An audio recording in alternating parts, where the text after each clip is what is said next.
حضرت یحییٰ اور داؤد بھی موسم بہار میں پیدا ہوئے، اور ہمارے نبی صلی اللہ علیہ وسلم بھی موسم بہار میں پیدا ہوئے۔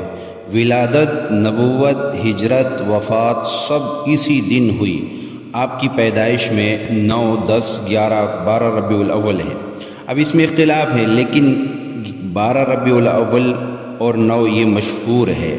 12 ربیع الاول عام الفیل سے 55 دن بعد 22 اپریل یکم جیٹھ 571 عیسوی بکرمی سال کو مکہ معظمہ میں صبح صادق کے بعد سورج طلوع ہونے سے پہلے 4:20 اور آفتاب اس وقت برج حمل سے 31 درجہ 20 دقیقے پر تھا، اور تاریخ یکم جیٹھ کی شروع ہونے پر 13 گھنٹے 16 منٹ گزر چکے تھے جب آپ صلی اللہ علیہ وسلم دنیا میں تشریف لائے، اور مکان ولادت وہ تھا جو حجاج کے بھائی محمد بن یوسف کے ہاتھ آیا۔ اور حدیث متواتر میں ہے کہ آپ صلی اللہ علیہ وسلم جو ہے وہ ختنہ شدہ پیدا کیے گئے، اور ناف آپ کی کٹی ہوئی تھی پہلے سے۔ ولد مختونا مسرورا، آپ صلی اللہ علیہ وسلم کی والدہ محترمہ حضرت آمنہ فرماتی ہے کہ میں نے آپ صلی اللہ علیہ وسلم کو ہر قسم کی نجاست اور گندگی سے پاک جانا۔ جیسے عام طور پہ بچے پیدا ہوتے ہیں تو ان کے بعد میں پیدائش کے بعد ان کی ناف کاٹی جاتی ہے، اور اسی طرح پیدائش کے بعد کچھ عرصے بعد ان کا ختنہ کیا جاتا ہے، جبکہ آپ صلی اللہ علیہ وسلم پہلے ہی آپ کی ناف کٹی ہوئی تھی، اور اسی طرح آپ پیدائشی ہی ختنہ شدہ تھے۔ اور دوسری حضرت آمنہ فرماتی ہے کہ آپ صلی اللہ علیہ وسلم جو ہے وہ ہر قسم کی گندگی اور نجاست سے پاک جنے گئے تھے۔ بچہ پیدا ہوتا ہے، پیدائش کے بعد بچے کو نہلایا جاتا ہے اور پاک کپڑے پہنائے جاتے ہیں، تو اللہ کے نبی صلی اللہ علیہ وسلم کو پیدائش کے بعد نہلایا نہیں گئے۔ آپ پہلے سے اتنے صاف ستھرے اور چمکیلے تھے کہ آپ کو نہانے کی ضرورت ہی نہیں پڑی۔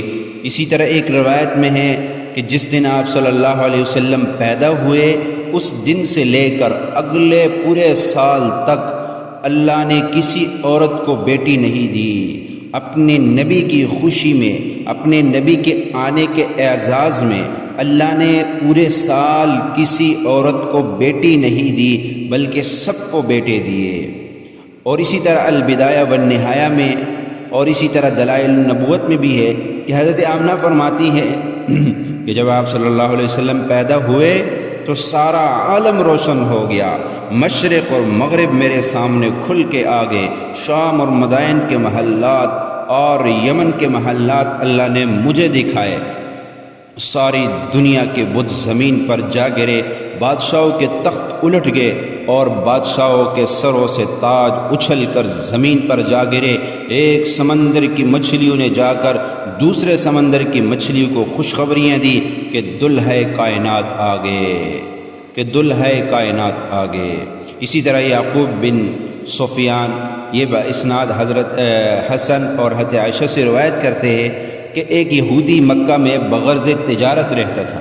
جس شب میں آپ صلی اللہ علیہ وسلم پیدا ہوئے تو مجلس میں قریش سے یہ دریافت کیا کہ اس شب میں کوئی لڑکا پیدا ہوا؟ تو قریش کے لوگوں نے کہا ہمیں تو معلوم نہیں ہے۔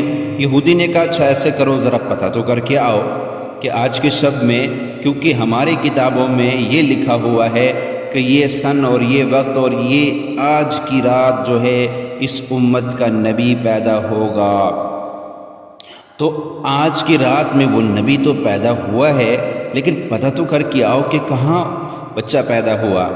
تو وہ کہتے ہیں کہ ہم نے جا کے پتہ کیا تو معلوم ہوا کہ عبداللہ بن عبد المطلب کے یہاں لڑکا پیدا ہوا ہے۔ یہودی نے کہا اچھا مجھے بھی چل کر دکھلاؤ۔ یہودی نے جب دونوں شانوں کے درمیان علامت یعنی مہر نبوت کو دیکھا تو بے ہوش ہو کر گر پڑا۔ جب ہوش میں آیا تو کہا بنی اسرائیل سے نبوت چلی گئی، اے قریش والو یہ بچہ تم پر ایسا حملہ کرے گا جس کی خبر مشرق سے مغرب تک پھیل جائے گی۔ حضرت عباس کہتے ہیں کہ قلت یا رسول اللہ دعانی الی الدخول فی دینک، امارۃ لنبوتک رأیتک فی المہدی تناغ القمر وتشیر الیہ باصبعک فحیث اشرت الیہ ما قال انی کنت احدثه ویحدثنی ویلہینی عن البکاء واسمع وجبته حین یسجد تحت العرش۔ حضرت عباس فرماتے ہیں کہ میں نے کہا یا رسول اللہ صلی اللہ علیہ وسلم، مجھے آپ صلی اللہ علیہ وسلم کی دین میں داخل ہونے کی طرف آپ کی نبوت کی ایک نشانی نے دعوت دی۔ میں نے آپ صلی اللہ علیہ وسلم کو پنگوڑے میں دیکھا کہ آپ صلی اللہ علیہ وسلم چاند سے دل پسند باتیں کرتے تھے، اور آپ صلی اللہ علیہ وسلم اپنی انگلی سے اس کی طرف اشارہ فرماتے تھے، تو آپ جس طرف بھی اشارہ فرماتے تھے چاند اسی طرف مائل ہو جاتا۔ تو آپ صلی اللہ علیہ وسلم نے فرمایا میں چاند سے اور چاند مجھ سے باتیں کرتا تھا اور مجھے رونے سے روکا کرتا تھا، اور میں اس کی آواز جب وہ عرش کی نیچے جا کر سجدے میں گرتا تھا تو میں اس کی وہ آواز بھی سنتا تھا۔ اور اسی طرح ایک روایت میں کہ کان القمر ینادینی ویحاکینی ویمنعنی من البکاء، کہ چاند مجھے آوازیں دیتا اور کہانیاں سناتا اور مجھے رونے سے روکتا۔